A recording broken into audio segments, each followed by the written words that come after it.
I work as part of a consortium, the NeuroScience and Psychiatry Network, which is a collaboration between the University of Cambridge and University College London.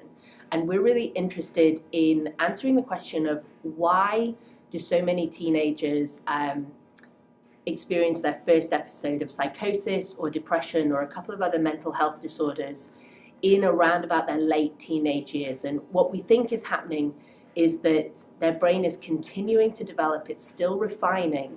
And importantly, we think about the brain as a network. And so we think about how different parts of the brain are connecting to each other and how those connections might be maturing as they get older.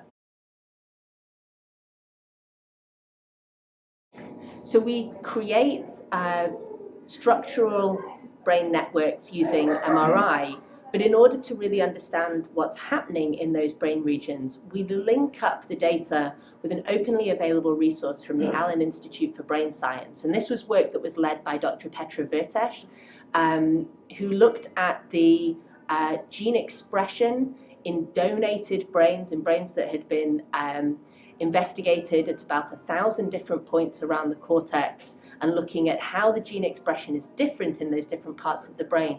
And what we showed is that the hubs of the connectome, the hubs that we had investigated using real, living, breathing teenagers, are related to genes associated with schizophrenia, also associated with oligodendrocytes, which are the cells that create myelin, and in collaboration with Dr. John Perry, who's also speaking here at Endo, we know that those genes are also related to puberty onset.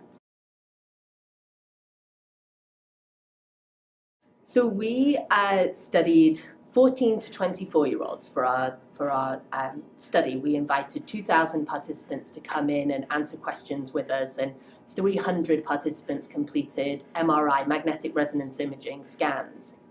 And we thought that by the age of 24, everyone would be pretty kind of solid and, there wouldn't be much changes going on.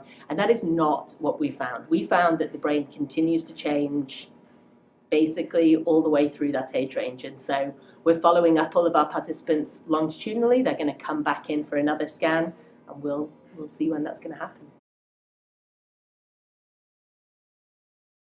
So we know that early childhood maltreatment is a huge environmental risk factor for mental health disorders. We also know that there are some genetic risk factors for mental health disorders such as schizophrenia.